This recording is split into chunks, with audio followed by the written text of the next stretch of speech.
Unaware the wife he was cheating on secretly owned the house. Husband brought his pregnant lover home. What she did next, when she sold it, ruined them completely. He didn't just cheat.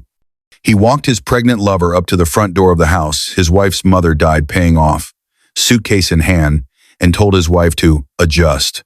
That afternoon, Elena Carter opened the door to the home she'd grown up in and saw a scene that should never have existed. Her husband, Mark, stood there with a suitcase in one hand and a smug tilt to his chin. Behind him, a nervous pregnant woman tried to hide behind his shoulder. Ruby, the woman he'd been secretly seeing, held her belly with both hands like a shield. Mark said, "I could stay here," Ruby whispered. Mark didn't flinch. He stepped past Elena like he owned the place, glanced around the living room like a man claiming a prize, and said, loud and clear, "We need more room. She's carrying my child. This house is big enough." "You'll adjust, Elena." He called it his house, bragged about his home to friends, told Ruby, "Once the baby is born, this place is ours." He believed Elena was too soft, too dependent, too afraid to fight back. What he never knew was this: the house he bragged about never belonged to him at all. Long before Mark ever carried a single box through that door, Elena's late mother had signed the deed in her daughter's name only. After her death, attorney Michael Harris helped Elena lock that protection in even tighter with paperwork and a simple prenuptial agreement that kept the house completely separate from her marriage. On paper, in law, and in truth, that home was Elena's alone. So while Mark laughed in the living room with his mistress, Elena was quietly signing something else, documents that would pull the floor out from under both of them. One morning, a moving truck arrived. A real estate agent smiled. Strangers stepped onto the porch with papers in their hands, and the man who thought he owned everything watched his entire new life crumble in front of the neighbors. This is not just a story about cheating. It's about what happens when the woman you try to push out of her own home decides she's done being silent. Dear viewers, if you're watching this without subscribing, it's like letting Elena's strength go unseen. When you subscribe, like, and share, you stand with every quiet heart that chose dignity over chaos. Hit that button now and tell me in the comments where you're watching from. The air in the house felt too still, so still it carried its own kind of pressure, the kind that creeps into a room before something important is revealed. Elena Carter, a 32-year-old woman with calm eyes and a gentle posture, stood alone in the living room, pulling out a cedar box she rarely opened. Her movements were quiet, but the intensity in her expression said everything. Something inside this box mattered more than anything she owned. She placed the box on the table, exhaled slowly, and lifted the lid. Inside were documents she had protected for years, papers tied to the life she built long before she met Mark. The deed, the will, letters in the tight, slanted handwriting of the woman she had loved most in the world, her mother. Elena wasn't wealthy, but she carried a legacy. Her mother, a strong woman who worked 2 jobs and saved every spare dollar, had bought this house when Elena was still in school and finished paying it off only shortly before she died. When her mother died suddenly of a heart condition 8 years ago, after years of overwork, the grief carved a permanent ache inside Elena. But it also left her with something her mother believed would protect her: ownership, independence, a place no one could easily take from her. Attorney Michael Harris had sat with her in this very room after the funeral, calm, patient, explaining each document. "This house is in your name, Elena," he had said gently. "Your mother made sure of that." Later, when Elena told him she was engaged to Mark, Harris had suggested one more safeguard: a simple, clear agreement that the house would always remain her separate property, no matter what happened in the marriage. Elena had signed it, not because she distrusted Mark, but because she trusted her mother's wisdom. Back then it felt like paperwork. Now it felt like a shield. Her mother's voice often returned to her in quiet moments. As Elena slid her fingers across the old papers, a vivid flashback rose. She remembered being younger, sitting on the porch with her mother. The older woman's fingers were rough from work, but her grip around Elena's hands was warm and steady. "This house is yours," her mother had said. "Don't ever let anyone convince you otherwise. It's not just walls and floors. It's your safety, your future, proof that you can stand on your own 2 feet." Those words had anchored Elena through heartbreak, long workdays, and nights when she doubted herself. Even when she met Mark, charming, confident, with a smile that made her feel chosen, she kept the deed in her own name. Not because she expected betrayal, but because honoring her mother's last request felt non-negotiable. Mark never really asked about ownership. He assumed they were building a life together and that the house somehow belonged to both of them. His pride didn't leave space for the idea that Elena might own something important on her own. And out of love or maybe fear of starting an argument, Elena never corrected him. Now, as she held the papers, she wondered if that silence had been her biggest mistake. Her phone rang, startling her slightly. She looked down. Maya Bennett lit the caller ID, her best friend since high school. Maya, 33, bold and outspoken, was the kind of friend who noticed cracks long before they became breaks. She worked as a nurse and always found time to check on Elena, especially when something felt off. Elena answered. Maya? Maya's voice filled the room, warm but alert. Hey, I'm just checking on you. Haven't heard your voice in 2 days. How's everything with Mark? Elena hesitated. Her throat tightened. She forced a small smile even though Maya couldn't see it. We're managing. Maya went quiet for a moment, the kind of pause that meant she didn't believe it. Managing doesn't sound good. Elena shifted the phone to her other ear, glancing at the open cedar box. It's just been busy. I'll be fine, May, I promise. Maya didn't push, but her tone softened. Okay. Call me if you need anything. I mean it, anything. When the call ended, the silence in the house felt even louder. Elena touched the edge of the deed again. The paper was smooth, but the weight behind it felt heavy. Her mother's handwritten note on a yellowing sticky tab caught her eye. Remember, this is yours. Don't be afraid to act like it. She swallowed. As she started to close the box, her phone buzzed again. A different tone. A message. From Mark. Mark Carter, 35, confident, ambitious, and often too proud for his own good. Once, he had been attentive and affectionate. But in the last year, something had shifted. Late nights, new cologne, sudden impatience. The distance had grown slowly, like a stain spreading through fabric. She picked up the phone. Mark, don't wait up tonight. Work dinner. Her eyes lingered on the message. It wasn't the first time, not even the third. Work dinner, work dinner, work dinner. Same phrase, same timing, same tired excuse. But the smell on his clothes when he came home, the way he kept his phone face down, the way he snapped at simple questions, it didn't match a man who was just tired from work.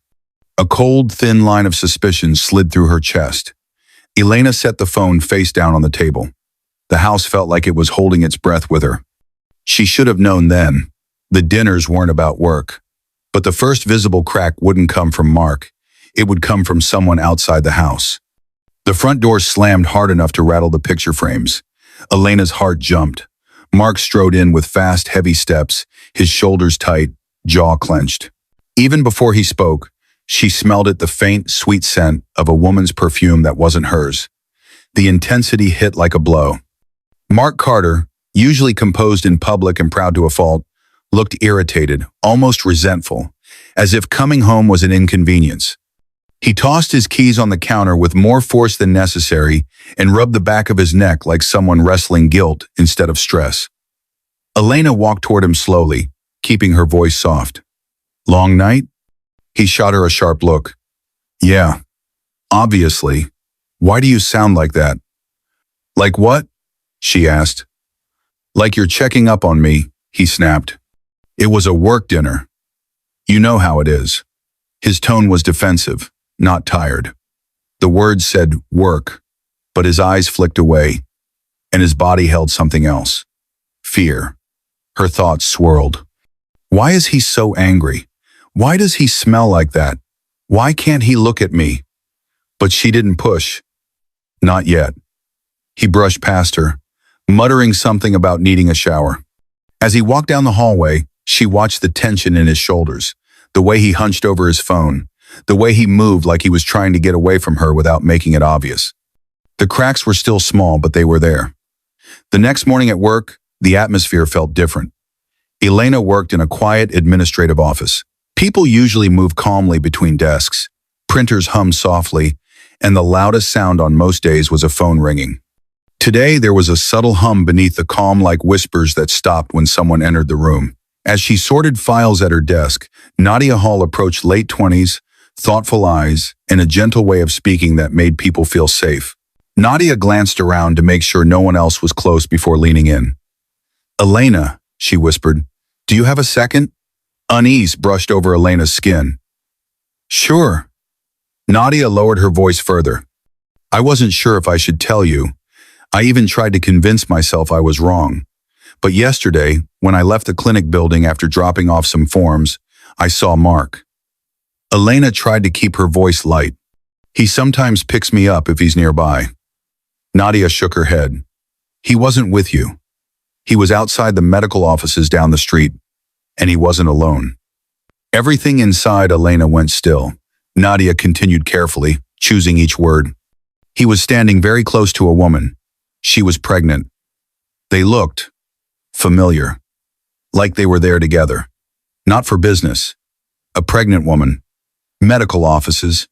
Mark, who always claimed he hated hospitals so much he could barely breathe inside them. The hint was subtle, but it lodged deep like a quiet alarm. "Maybe I misunderstood," Nadia added quickly. "Maybe it was nothing. But if it were me, I'd want someone to tell me. I'm sorry if this hurts you." Elena swallowed. "Thank you for telling me." Her voice was barely above a whisper. When Nadia walked away, the office noises faded into the background. Elena sat there, staring at nothing as memories replayed on a loop, happy ones that now felt like lies. Mark laughing with her on a small balcony years ago, his hand warm around hers. His voice saying, "Everything I do for us, Elena. Don't ever doubt that." That version of him felt like a ghost, now distant, unreal. That evening, Mark came home earlier than usual. Elena stood in the doorway between the kitchen and the hall, watching him. She didn't mention Nadia. She wanted to see what his body said when his mouth wasn't prepared. He tossed his jacket on a chair, sighed loudly and said, "What now?" As if she had already started an argument. "I didn't ask anything," she replied quietly. "You don't have to," he snapped. "It's your face. You're judging me again." Elena pressed her lips together. "Mark, I just—" "No." He pointed at her, as if blaming her for something unnamed. "You always overthink things. You twist everything.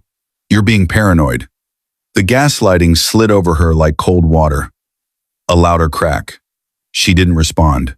She just watched him, his restless hands, jittery breathing, the way his eyes flicked to his phone every few seconds. When it buzzed in his pocket, he snatched it out so quickly, she flinched. His thumb covered the screen, but not fast enough. She saw the name. Lacey. Elena didn't know anyone named Lacey. Mark had never mentioned her. But the way panic flashed across his face, for a split second, told her everything. Lacey mattered. Lacey was connected. Lacey was another breadcrumb. "Don't start," Mark warned, slipping the phone back into his pocket. But Elena wasn't starting anything. Something had already begun behind her back. Names she didn't recognize were the first cracks, but the real break was still coming. Because soon, someone would give her proof she could no longer ignore. The envelope landed on the desk with a soft thud that felt louder than it should. Elena stared at it, her hands folded in her lap, heart pounding hard enough to make her chest hurt. Across from her sat Detective Ian Lorne, a private investigator in his early 40s. His eyes were sharp, but his voice was calm, the kind of calm that made people listen even when they weren't ready. She hadn't hired him impulsively. After Nadia's warning, after seeing the name Lacey flash on Mark's phone, she had spent 2 sleepless nights talking with Maya. Maya had been the one to say, "If you're even half right, you deserve to know, not guess."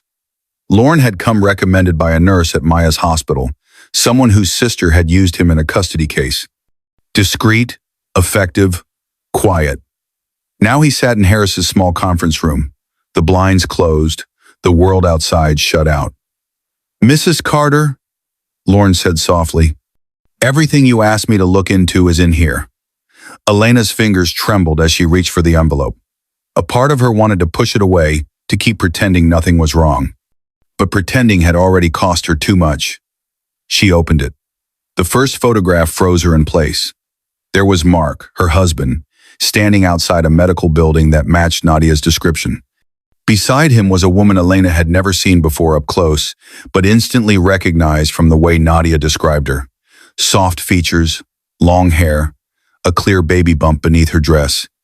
His hand rested protectively on her stomach. Elena's throat tightened. Another photo. Mark kissing the woman's temple outside the clinic doors. Another. The two of them holding hands in a waiting room, his head bent toward her as if whispering something private and sweet. Elena sucked in a breath that didn't quite reach her lungs. "Who is she?" she whispered. "Her name is Ruby Thompson," Lorne replied. 33. Receptionist at a dental office on Oak Street. She's well into her pregnancy.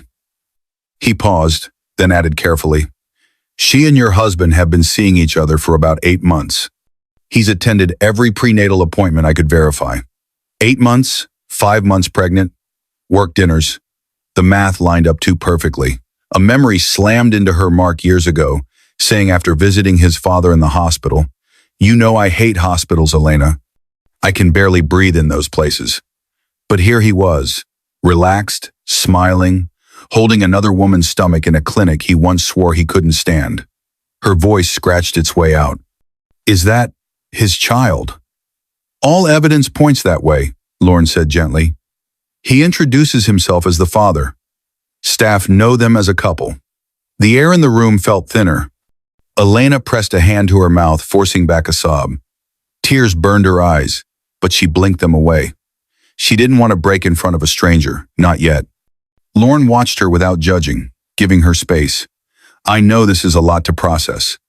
She inhaled slowly, then exhaled, trying to steady herself. "Why? Why be so open? Why not hide it better?" "Because he thinks he's untouchable," Lorne said plainly. "He believes he controls the story." Something inside her went cold, a quiet click. He thinks he's safe enough to be careless. Lorne slipped another smaller envelope across the table. "There's one more thing." Inside was a small digital recorder and a printed transcript.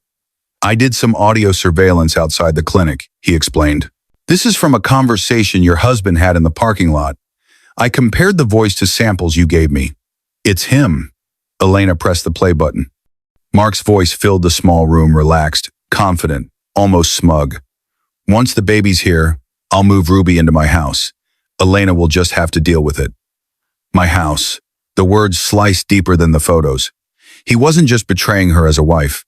He was planning to erase her inside the one place that was supposed to be her safe ground, her mother's house, protected by years of work and careful legal planning. The betrayal wasn't just emotional now. It was direct, personal, territorial. Her expression slowly shifted. The raw hurt in her eyes didn't disappear, but something else started to form behind it. Clarity. Ian Lorne watched her carefully. "Do you want me to keep digging? Timelines, more photos, statements. I can build a full case." Elena stared at the evidence spread in front of her. Her old life on one side, the secret life Mark had built on the other. Finally, she shook her head. "No, I know enough." Her voice was quiet, but there was a new firmness under it. Lorne gathered his things, slid a business card toward her, and stood. "If you need anything more, at any point, call me." When he left, Elena sat alone for a long minute. She looked at the photos one more time, then at the recorder, then at the door that led back into Harris's main office. He didn't just betray her. He tried to erase her. And soon, someone would remind her of something he had never bothered to learn, just how much power she really held. The knock on the door was too loud for a quiet weekday afternoon. Elena's heart skipped. The rhythm of it, insistent, confident, felt nothing like a delivery driver or a neighbor. She wiped her hands on a dish towel and walked toward the front door, each step heavier than the last. She had seen the photos, heard the recording, spoken to Maya and to Harris. She knew something was coming. She just didn't know it would come this fast. When she opened the door, the world seemed to tilt. Mark stood there, not in his usual work suit, not with his laptop bag. Instead, he carried a large suitcase in his right hand and a smaller overnight bag slung over his shoulder.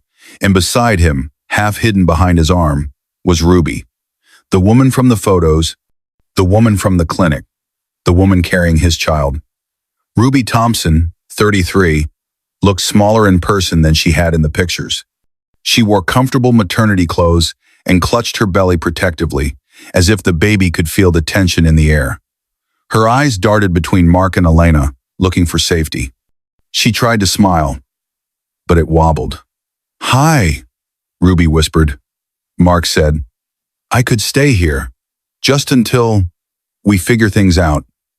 The words punched the air out of Elena's lungs. Mark shifted his grip on the suitcase and stepped forward as if he were just making a practical announcement, not detonating a bomb in the middle of her life. "We need more room," he said calmly. "She's carrying my child. This house is big enough for all of us. You'll adjust. No apology, no explanation, no shame." Humiliation flooded the doorway, thick and suffocating. Elena could feel the blood pounding in her ears. She already knew about Ruby, about the baby, about the appointments. What crushed her now wasn't the new information. It was the way Mark looked completely sure that he could do this and get away with it. He expected tears. He expected pleading. He expected silence. He did not expect knowledge. Because Mark had no idea she had already started to question everything. No idea she was only a phone call away from sitting in Harris's office again, going over the house documents. No idea she was about to hear, in clear legal language, that this house was hers alone, protected by her mother's will and the agreement she'd signed before their wedding. So Elena's silence wasn't shock.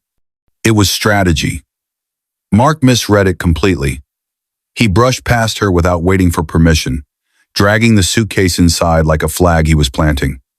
"Ruby needs rest," he said over his shoulder. "Be respectful. This is hard for her too." The arrogance of that sentence stunned her more than anything else. He didn't care how hard it was for his wife, the woman whose name was on the deed. He cared about the woman he cheated with. Ruby stepped inside slowly, one hand skimming along the wall, as if she were already imagining where her things would go. She placed a small duffel bag beside the couch and lowered herself carefully onto it. Elena's hand brushed the hallway wall, fingers pressing against the familiar paint. For a brief second, a memory flashed sharp and bright. Her mother standing in this same hallway on move-in day, years ago. The smell of paint, boxes everywhere. Her mother's voice in her ear. "If someone ever tries to take what's yours, remember who you are, not who they say you are." Elena swallowed hard. As Mark fussed over Ruby, helping her sit, asking if she needed water, Elena's body slowly steadied. The raw ache didn't vanish, but it shifted. It stopped feeling like an open wound and started feeling like a reason. Ruby placed a hand on her belly and looked up at Elena. "Thank you for having us." Us. The word left a bitter taste, but Elena kept her face calm. She didn't answer. They didn't deserve her voice. Not yet. Outside, the world continued as if nothing had changed. A car passed. Birds chirped. Then a familiar voice floated across the yard. Mrs. Clark, the elderly neighbor from across the street, stood on her porch with her small dog staring openly. She had watched Elena grow up in this neighborhood. She knew who the house had belonged to. Her voice drifted over, soft but shocked. Does Elena know?" Elena heard every word. Mark ignored it, busy adjusting Ruby's pillows. Ruby looked away, cheeks coloring. The answer hung in the air like a storm cloud ready to burst. Elena's eyes shifted from her neighbor back to the couple, making themselves comfortable in her living room. Oh, she knew. And she knew even more than they did. Because soon, she would learn exactly how far the law and her mother's planning had already tilted the scales in her favor. The laughter cut through the walls like a knife. Elena sat on the floor of her bedroom, back against the locked door, knees pulled close to her chest. On the other side of that thin wooden barrier, Mark and Ruby were unpacking boxes, talking about where the crib would go, laughing as if they were decorating a new place they just bought together. Inside her home, Ruby's soft giggle floated down the hallway. Mark's low voice followed. "Don't lift that, babe. Let me do it. You need to rest. Another laugh. Another reminder that in his mind, Elena had already been replaced. Elena buried her face in her hands. She didn't want to cry. She had already cried alone in this room too many times. Now the tears felt less like grief and more like a weight she didn't want to carry. Minutes passed. Or maybe hours. Time inside that small room didn't feel real. A knock sounded somewhere in the house, a normal, front door knock this time. Elena tensed but didn't move. Footsteps echoed faintly. She heard Ruby's voice greeting someone, the door opening, then muffled conversation. Then came another knock, this time directly on Elena's bedroom door. Elena? It's me. Maya? Her best friend. The one person who saw past her fake smiles. Elena hesitated, then forced herself to stand. She unlocked the door and opened it. Maya Bennett stood there with her purse strap clenched in one fist and worry written all over her face. The noise from the living room, Mark's voice, Ruby's small laugh drifted down the hall. Maya's expression shifted from worry to anger in a heartbeat. Oh, Lena. She stepped inside and shut the door behind her. What is he doing? Maya demanded in a low, furious whisper. Why is she here? Why is he acting like this in your house? Elena's voice came out small. Because he thinks he can. Mark laughed at something in the distance. Ruby's answering giggle rang out. Maya's jaw clenched. You can't let them do this. This place is yours. Your mother. I'm not fighting for someone who chose to throw me away. Elena cut in, voice cracking. I'm not begging him to pick me. Maya's shoulders softened. She sat down on the floor beside Elena and took her hand. She didn't offer cliches or tell her to calm down. She just sat there, present, absorbing some of the weight. Silence settled between them, not empty, but full of shared hurt. After a moment, Maya squeezed her hand. You talked to that investigator? You have proof. And you still have Harris. Use them. Don't just survive this, Lena. Do something. As if the universe was listening, Elena's phone buzzed on the nightstand. Attorney Harris. Maya nodded toward it. Go. I'll stay here. You don't owe them a single explanation. Elena slipped out of the house quietly through the side door. She didn't want Mark or Ruby to see her leave. There was nothing left to say to them right now that wouldn't cost her more energy than they deserved. She drove to Harris's office with her fingers clenched around the steering wheel, her mind replaying everything, photos, audio, the way Mark carried Ruby over the threshold like he was making a grand gesture. Attorney Michael Harris greeted her with a steady smile and eyes that held both professionalism and genuine care. He had handled her mother's estate years ago, had sat in her living room when she was 24 and grieving. Elena, he said gently, you sounded shaken on the phone. Sit down. We'll go through this one step at a time. She sat. She didn't cry. She didn't fidget. She just waited. Harris opened a familiar folder, the one he kept for her. Inside were copies of the deed, the will, and the agreement she'd signed before marrying Mark, keeping the house as separate property. He turned the pages toward her and tapped the deed. Elena, he said plainly, this house is legally yours. Only yours. Your mother made sure of that. The prenuptial agreement you signed reinforces it. Mark has no ownership interest in the property itself. The words landed like thunder. She had always known the house was in her name, but she'd never needed to think about what that meant in conflict. Hearing it now, with all the legal weight behind it, shifted something inside her. Harris continued, your mother was careful. She'd seen too many people lose their homes in bad marriages. She insisted on keeping this property separate. No joint title, no shared equity. Elena stared at the papers she once avoided reopening because they reminded her of grief. Now, they felt like armor. Her breathing steadied. Her hands no longer shook. Harris watched her closely. You have full authority over the house. You can decide who lives there and who doesn't. You can sell it if you choose. You can file for divorce with strong grounds: infidelity, emotional cruelty, misrepresentation. Legally, you're protected. A clear silence filled the room. Not empty, not numb. Focused. Harris lowered his voice. Elena, are you ready to move forward with the sale and the divorce? She let her fingertips brush the deed her mother had once signed with tired, proud hands. The pain in her chest didn't vanish, but it changed shape. It became sharp, clean, almost precise. She closed the folder slowly. "Yes," she said. Immediately. Her voice didn't waver. Maya had been right. Her mother had been right. And now Elena finally knew what she had to do. Her heartbreak didn't harden her. It refined her. And soon, she would begin the quiet steps that would turn their world upside down, using the very house he thought he owned. Nice, let's finish this arc properly. The decision clicked into place like a door locking from the inside. Elena stood on the sidewalk outside Harris's office building, knowing that by the time she walked back out, the divorce papers Harris had prepared would have her signature on them. Her heart was pounding not with panic this time, but with a sharp, unfamiliar feeling. Purpose. She had been erased in her own home, humiliated, pushed aside.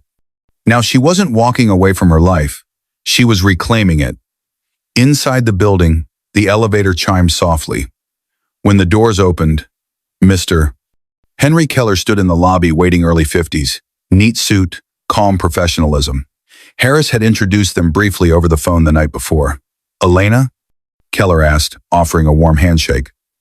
"Michael Harris spoke very highly of you. He told me this home is important to you, and that you want this handled quietly." She nodded. "Very quietly.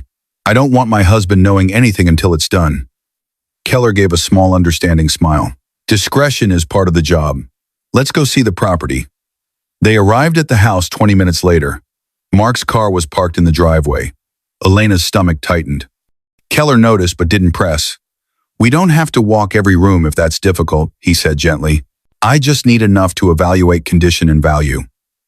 Elena led him through the side door, the one near the kitchen, hoping to avoid anyone in the living room. It was a quiet weekday. Mark had mentioned something about errands that morning before disappearing with Ruby for a checkup. Keller walked through the rooms with an experienced eye, checking the floors, windows, layout, and yard. Elena stayed near doorways, keeping her breathing steady. From down the hall, faint traces of Ruby's perfume lingered, even in empty rooms. "This home holds a lot of value," Keller said quietly. "Location, structure, condition. It should attract buyers quickly, especially cash buyers who are ready to move." The idea that someone else could move in soon felt strange, but also freeing. "What happens if I want things to move fast?" Elena asked. "If we price it correctly and accept buyers who are already prepared, it can move very fast," Keller replied. "Harris mentioned your circumstances. We'll prioritize that." Back at the dining table, Keller laid out the listing documents. His tone remained calm, respectful. "Once you sign these," he explained, "I'll list it discreetly through our network in serious buyers. No public sign on the lawn. No obvious listing your husband might stumble over. We'll keep everything as quiet as possible until it's final." Elena read each page carefully. Ownership. Her name only. No joint title. All verified by Harris. Her hand didn't shake as she signed. Each signature felt like another step away from the version of herself that waited around, hoping Mark would choose her again. When they finished, Keller slipped the paperwork into his briefcase. "I'll start right away," he said. "You'll likely hear from me very soon. Remember, until the sale closes, don't discuss any of this with him. Timing matters." She nodded. "I understand." Back at Harris's office, Elena sat across from him one more time. A separate stack of papers lay between them. Divorce filings drafted carefully, supported by everything Detective Lorne had found. "You're covered legally," Harris said, scanning the last page. "The house is separate property. The prenup reinforces that. You also have clear grounds, infidelity, emotional cruelty, deception. He won't be able to claim ignorance." A soft knock sounded. The door opened and Detective Ian Lorne stepped in, carrying a brown envelope. "This is the full file," he said. Dates, photos, timeline, notes from the clinic staff who saw him introduce himself as the father. Enough to defend yourself if he tries to twist anything. Elena accepted the envelope but didn't open it. She'd seen enough pain already. Now it was just evidence. Protection. "Thank you," she said quietly. Lorne gave her a small nod of respect. "Call me if he tries anything reckless, or if you need a witness." When he left, Harris slid the divorce papers toward her. Elena, he said gently, this is your first official step away from him. Once we file, the process starts. It may take some time, but we'll control the pace. She took the pen. This time, when she signed her name beside Mark's, she felt no tremor, only clarity. That evening, when she got home, she went straight to her bedroom and pulled out the cedar box, her mother's box from years ago. She opened it carefully and placed new items inside. The divorce filings, the listing agreement, copies of the deed and prenup, Lorne's evidence, her past and future, all in one place. You were right, Mom, she whispered. No one will take what's mine. Her hands were steady now. From the living room, she heard Mark's voice booming on the phone. Once the baby's born, he bragged, this place is ours. Ruby deserves a real home. Elena will just have to get over it. Ruby chuckled softly in the background, painting her nails on Elena's couch like she belonged there. Elena stepped into the hallway, watching them for a brief moment. Mark gestured grandly around the room, talking about our house to whoever was listening on the other end. Her phone buzzed, a message from Keller. We already have serious interest from a cash buyer. They're prepared to move quickly. Elena looked at Mark, then at Ruby, her face calm and unreadable. They were decorating a home that no longer belonged to them. And soon, someone new would step through that front door and change everything. The music shook the house like it was trying to push her out. It was loud, upbeat, completely different from the quiet background sounds Elena usually preferred. Bass thumped through the walls. Voices rose over it.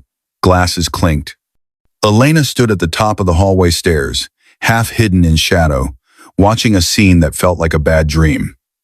Her living room, her mother's living room, was crowded with people she barely knew. Mark's co-workers, a few of Ruby's friends. Laughter filled the air as if they were celebrating something wonderful. And there, in the center of it all, stood Mark. Mark Carter, her husband, raising a glass in the air, face flushed with pride. Ruby sat beside him on the couch, pregnant belly noticeable under her dress, cheeks lit with a shy glow. Tom Willis, late 30s, one of Mark's co-workers who always followed whoever looked like the strongest in the room, clinked his glass and shouted, "To Mark and his future. New beginnings, man." Everyone cheered. Everyone except Elena. She stayed in the shadows, fingers gripping the stair rail so hard her knuckles turned white. Mark grinned wider, enjoying the attention. "My family is expanding," he announced smugly. The words cut deep. He didn't even glance toward the stairs. Not once. Not even accidentally. Instead, he slipped an arm around Ruby's shoulders and gently helped her stand beside him. Ruby fumbled in her purse and pulled out a small envelope. "We, wanted to show you something," she said softly, holding up a black and white ultrasound photo. The guests leaned in, smiling, murmuring congratulations. But it was the woman standing next to Ruby that made Elena's breath catch. Lacey Grant, late 20s, stylish, with sharp eyes and a knowing smirk. The same name that had flashed on Mark's phone weeks earlier. Ruby's closest friend. The one who likely knew everything before Elena knew anything. Now she stood in Elena's home, like she owned a piece of this story. Lacey glanced up and spotted Elena at the top of the stairs. Their eyes met. Lacey's smirk widened, just slightly. A silent message. "You lost." Elena's stomach nodded, but her face didn't change. The hurt inside her had burned so hot for so long, it had cooled into something harder. She remembered a younger Mark, years ago, in their first small apartment. He had pulled her close, kissed her forehead, and said, "You're my whole world, Elena. I can't imagine life without you." Those words once felt like a promise. Now they sounded like a line he'd given to someone else too. The music kept playing. Ruby laughed as she passed around the ultrasound pictures. Tom slapped Mark on the back. "Man, look at you," Tom said. "Big house, baby on the way. You're winning." Winning. Elena's jaw tightened. In the corner, Lacey leaned close to Ruby, whispering something that made both Ruby and Mark chuckle. Elena watched their body language, the easy closeness, the way Lacey glanced around like she enjoyed the chaos. They were comfortable, too comfortable, because they thought Elena wouldn't do anything. She felt her phone buzz in her pocket. She stepped back from the stair edge so no one below could see her. A message from Keller. Offer accepted. Cash buyers. They want to close this week and move in by Friday. Can you confirm? Elena read it twice. Friday, 2 days away. Her chest rose and fell in a slow, controlled breath. While Mark toasted his new life, the walls around him were already changing hands. The house he bragged about wasn't his. The future he was promising Ruby was built on something he never owned. She typed back, "Confirm. Go ahead." Tom raised his glass again downstairs. "To the house," he called out. "You've built something great here, Mark." Mark laughed loudly, lifting his drink. Elena stepped deeper into the shadows at the top of the stairs, unseen. Mark thought he was celebrating a new beginning, but in truth, he was celebrating his last night in that house, and he didn't even know it. The morning felt too bright for what was about to happen. Mark's voice boomed through the house, full of excitement and false security. "Right here, Ruby," he said, tapping a corner of the nursery room with his knuckles. "Perfect for the crib. Baby will get sunlight every morning." Ruby, dressed in soft maternity clothes, sat on the couch, scrolling through baby items on her tablet. "Oh, look at this one," she said, showing him a crib with stars carved into the sides. "It has a little storage drawer too. So cute." "We'll get it," Mark replied, wrapping an arm around her shoulders. "This house is big enough for all of us," he said it loudly, as if he wanted the walls and Elena to hear. Elena stepped quietly out of her bedroom, a small bag in her hand. Inside were only the essentials she didn't want strangers handling. A few important documents, her journal, a framed photo of her and her mother. She wasn't running away. She was simply getting her important things out of the way before the storm hit. From the living room, Ruby's voice floated down the hall. "Maybe we can move that shelf and put a changing table there. Elena won't mind." A small, cold smile tugged at the corner of Elena's lips. Not from cruelty, just from knowing something Ruby didn't. She walked toward the front hallway just as someone knocked. This knock wasn't hesitant or random. It was firm, professional, expected. Mark frowned. "Who's that so early?" Elena didn't answer. She walked to the front door with quiet steps, heart steady. She opened it. On the porch stood Henry Keller, dressed neatly, clipboard in hand. Behind him stood a middle-aged couple, the buyers. The husband wore a button-up shirt and polite smile. The wife held a small folder of papers. Parked at the curb behind them was a moving truck, its back door closed but ready. Keller smiled. "Good morning, Elena. We're here for the final walkthrough. The funds cleared yesterday. The buyers are ready to take possession." Ruby's laughter from the living room cut off abruptly. The house went very still. "Walkthrough?" she repeated, eyes wide. Mark came up behind Elena, annoyance twisting his features. "Elena, what's going on? Who are these people? And why is there a truck outside my house?" Keller turned to him with a calm, professional nod. "Good morning. I'm Mr. Keller, the real estate agent. These are the buyers. The sale closed yesterday afternoon. Today is their possession date and final inspection." Ruby's hand flew to her mouth. "Sale? Possession?" Mark barked a laugh that didn't sound real. "What sale? This is our house. Elena, tell them." Elena finally turned to look at him. Her expression was calm, almost gentle. "No, Mark," she said quietly. "It never was our house." He stared at her like she'd spoken another language. "What are you talking about?" Keller opened his clipboard. "Title search shows the property has always been in Elena's name. The deed and prenuptial agreement confirms singular ownership. She listed the home last week and accepted this couple's cash offer. The deal closed yesterday. They're the legal owners now." Ruby staggered back a step, one hand clutching her belly. "Elena, you sold the house?" she whispered. Elena didn't gloat. She didn't smirk. She simply nodded once. "Yes." She reached into her pocket and pulled out the house keys, the same ones she'd carried since her mother first pressed them into her palm. She placed them in Keller's open hand. Mark watched, eyes wide, like he was witnessing a crime. The buyer husband cleared his throat politely. "We're excited to see it." "We were told the previous occupants would be vacating today," Mark snapped. We're not previous occupants. This is my home. Keller remained calm.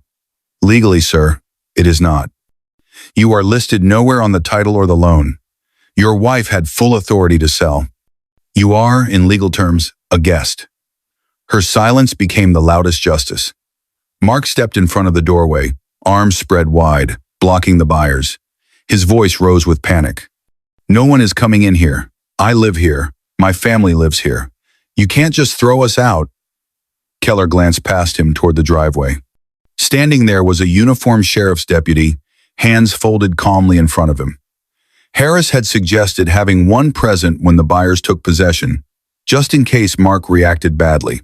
The deputy stepped closer to the porch.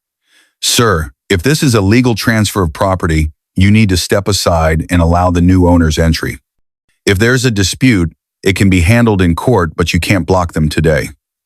Ruby's eyes filled with tears. She looked from Mark to Elena, then to the moving truck. Elena, she cried, voice shaking. Where are we supposed to go? I'm due in a few weeks. Mark said this was our home. He said. Elena's eyes softened for a moment, not with pity, but with recognition. Ruby had been lied to too. He lied to you, Elena said quietly. Just like he lied to me. The buyers shifted awkwardly, sympathy flickering across their faces, but they stayed silent. This wasn't their battle. They just wanted the home they'd paid for. Across the street, Mrs. Clark stood on her porch, her little dog at her feet, watching with wide eyes. I knew something was wrong, she whispered to herself. Mark turned back to Elena, desperation cracking his pride. Elena, you can't do this. You can't just throw me out with nothing. We have a baby coming. You have a baby coming, she corrected softly. With someone else. Inside a life you tried to build on top of mine? He opened his mouth, searching for the right argument, the right trick. But this time, there wasn't one. And this was only the beginning of his downfall, because the house wasn't the only thing he was about to lose. Tension snapped the moment the buyers stepped forward. Mark lurched into the doorway again, blocking them, hands shaking now instead of steady. No, I said, you're not coming in. Elena, tell them this is a mistake. Undo it. You can undo it. The buyers exchanged a glance. The wife clutched her folder closer. The husband cleared his throat. Sir, we've already transferred the funds, he said carefully. We have the closing documents. We're not here to fight, we just want to move in. Elena stood to the side of the entryway, no longer in the center of the scene, but somehow holding all the power. Mark, she said softly, step aside. He spun toward her. You can't do this to me. I already did, she replied. The quiet in her voice cut through the shouting. Ruby hovered behind the couch, eyes full of fear. She held her belly as if shielding the baby from the chaos. Elena, please, Ruby cried. I don't have family here. I can't work like this. Mark said we would live here, he promised. Where are we supposed to go? Elena looked at her, and for a moment something almost like pity passed through her eyes. I'm sorry he lied to you, she said. But his promises are not my responsibility anymore. The front door opened again. This time, it was Attorney Harris. He stepped inside, folder in hand, eyes already taking in the scene. Mark blocking the doorway, buyers waiting awkwardly, Keller standing off to the side, the deputy watching calmly. Good morning, Harris said evenly. I thought it might be wise for me to be present. Mark's head snapped toward him. This is your fault. You helped her do this. Harris didn't flinch. I advised my client within the bounds of the law. Mr. Carter, you were never on the deed. The prenuptial agreement explicitly kept this property separate. Elena had every right to sell. Ruby's voice trembled. But we live here. You were guests, Harris said, not unkindly, but firmly. And guests can be asked to leave by the owner, or now, by the new owners. Mark's face went pale. He looked out past the porch and saw the cluster of neighbors that had gathered. Word had spread quickly. Mrs. Clark watched with a sorrowful shake of her head. A few houses down, Tom Willis stood with his arms crossed, confused and stunned. He bragged about this place at work, Tom muttered to someone beside him. Said it was all his. I guess not. On the opposite side of the sidewalk, Lacey stood near a tree, arms folded, sunglasses on. When Ruby looked toward her as if pleading for backup, Lacey looked away and slowly stepped back into the shade. No help was coming from her. Betrayal moving in every direction now. "Mr. Carter," the deputy said, stepping closer. "This doesn't have to get ugly, but if you continue blocking the doorway, I may have to intervene. You are not listed as an owner on any documents I've seen." Mark's shoulders slumped, but his voice rose in a last burst of anger. "Elena, think about this. I have nothing. You're leaving me with nothing." Elena felt something inside her settle. "All I ever wanted," she said quietly, "was honesty, respect, a life we built together." She looked around the house, the photos on the wall, the worn places in the floor where her mother used to stand when she cooked, the corner where she'd cried after the funeral. "You took that life," she continued, "and tried to build a different one on top of it with someone else, in a house you didn't pay for, in a home you didn't own." Mark dropped to his knees on the threshold, hands pressed together in a raw, desperate gesture. "Please, Elena, don't do this. We have a baby. Help us. Don't throw me out like this."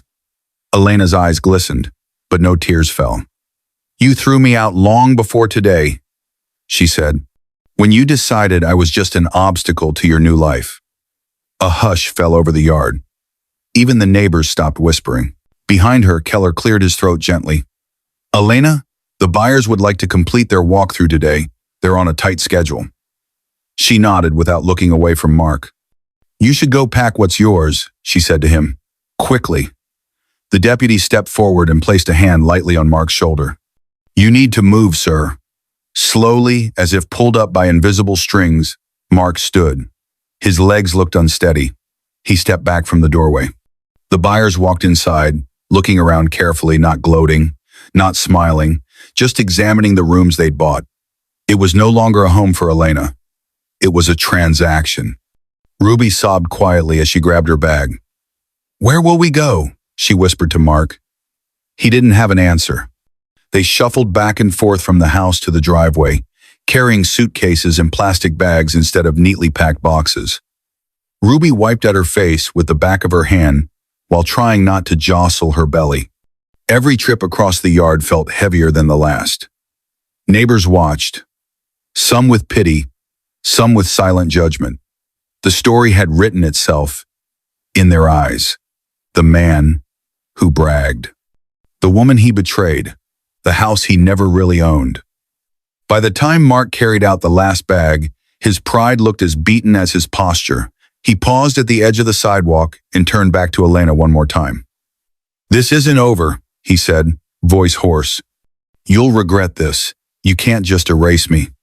Elena stood just inside the doorway, Harris near her shoulder, the buyers in the background talking quietly with Keller. "In the end," she replied softly, "I just stopped letting you erase me." Mark stared at her for a few seconds, but there was nothing left to say. He turned away.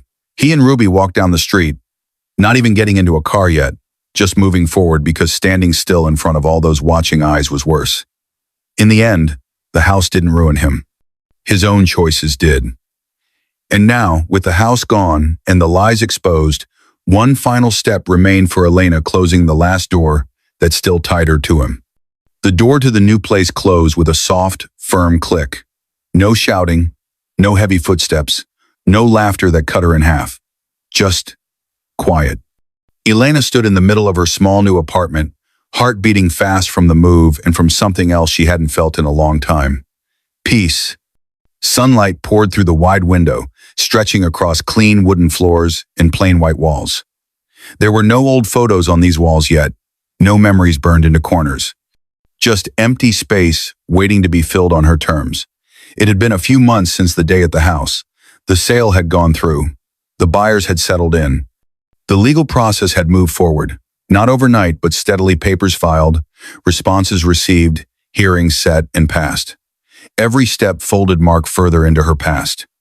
Elena set a single cardboard box on the small kitchen counter. She opened it and lifted out only what she had chosen to carry into this new chapter. Her mother's cedar box, a few photos, her journal, a framed letter in handwriting she knew by heart. A knock sounded on the door. She opened it to find Maya standing there, hair slightly windblown, holding 2 cups of sparkling water and a grocery bag. "You did it," Maya said, pulling her into a hug. "You really did it." Elena let herself lean into the embrace for a moment. "I didn't burn," she said softly. "I just finally stepped out of the fire." Maya grinned. "That's my girl." They moved inside. Maya looked around, nodding in approval at the bright, uncluttered space. "It suits you," she said, calm, clear, and no toxic man energy echoing in the walls. Elena laughed, a real laugh that didn't hurt. That should be the listing description. A little while later, there was another knock. This time, it was Harris, with a slim envelope in his hand. His expression was gentle. "Big moment," he said. "May I come in?" "Always," Elena replied. He stepped inside and placed the envelope on the small table. "The judge signed everything this morning. The divorce is finalized. Settlement accepted. The house proceeds are secure in your account. Legally and financially, you're free, Elena." She sat down and opened the envelope slowly. The papers inside were just words and signatures, but they represented something enormous. She signed at the last marked line, her final acknowledgement, her last link to Mark severed. The pen didn't shake. It moved smoothly, like she was signing her name under a chapter titled The End. "Thank you," she said to Harris. He nodded. "Your mother would be proud. You honored her care and your own worth." When he left, Maya moved beside her. "How do you feel?" Elena walked over to the small desk by the window. She opened the cedar box and removed her mother's old letter, the one that had survived every move, every heartbreak. She read a few lines silently, then placed the letter into a clean drawer of the desk. She wasn't hiding it away anymore. She was anchoring it in her new beginning. A soft whisper left her lips. "Mom, I finally remembered who I am." Her strength, her boundaries, her voice. She stepped to the window and looked down at the quiet street. People walked their dogs, carried groceries, talked on the phone, living ordinary lives. For the first time in a long time, she felt like one of them again, just a person with a future, not a ghost haunting an old wound. Some fires don't burn you, they free you. Elena closed her eyes and let the sunlight rest on her face. Freedom wasn't the end of her story. It was the start of a new chapter she would write for herself. I hope you enjoyed watching this story as much as I enjoyed creating it. Like, share, and comment on the lessons you've learned. Tell me where you're watching from in the comments below. See you in my next video.